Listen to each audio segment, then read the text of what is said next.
Bonjour Jérôme. Bonjour Hamid. Alors l'action Tesla est dans l'actualité, ne serait-ce que parce qu'aujourd'hui cette action caracole en bourse, on le voit. La valeur de Tesla est aujourd'hui supérieure à la valeur de Fiat Chrysler, de Ford et de General Motors réunis. La question est toute simple, c'est comment est-ce possible, sachant qu'il y a quelques mois encore, les investisseurs dénigraient l'action Tesla.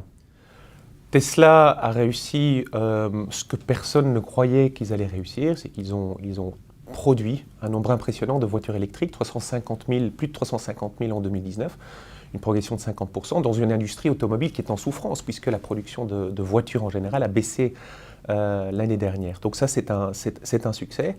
Deuxième chose, ça montre que la voiture électrique, ça marche. Aujourd'hui, c'est encore une petite partie du marché, 2 millions de véhicules produits sur à peu près 90 millions de production mondiale pour l'automobile en général, mais ça fonctionne. Et je pense que ces deux choses combinées expliquent le succès de l'action Tesla. Alors la voiture électrique, ça marche, je voulais te le dire, mais enfin tout de même, l'action Tesla aujourd'hui vaut plus que Volkswagen. Or Volkswagen produit 30 fois plus de voitures que Tesla. Exactement, je pense que l'action Tesla, c'est pas pour les cardiaques. Regardez la progression du cours la semaine dernière, on touchait les 1 000 $. Le lendemain, on était à 700, on perdait 30% en une journée. Aujourd'hui, on est à 800. C'est vraiment un titre très volatile et pour de bonnes raisons. C'est un titre où c'est une entreprise qui a besoin de beaucoup de liquidité. Elle a une position de liquidité qui est très fragile.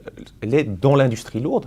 L'industrie lourde porte bien son nom, ça demande énormément d'investissement et donc elle a besoin de liquidité. L'entreprise est endettée, ça explique la volatilité de cette entreprise. Alors vous avez beaucoup utilisé le terme volatilité par rapport à Tesla. Il y en a un autre qui est volatile, c'est tout simplement son génial fondateur, c'est notre ami Elon Musk. Il y a quelques jours, il disait qu'il n'avait pas besoin de lever des fonds et puis 2-3 jours après, il change d'avis et il sollicite aujourd'hui la bourse et il veut lever 2 milliards de dollars. C'est un peu incompréhensible. Il est tout simplement opportuniste. La montée du cours de bourse lui permet de lever de l'argent bon marché. Il en profite. C'est vrai que c'est une personnalité qui est très controversée. D'ailleurs, son succès s'est fait en dépit de Wall Street. Les analystes financiers ne croyaient pas tellement en Elon Musk. Lui, il a animé son réseau de petits porteurs directement sur Twitter, comme Donald Trump.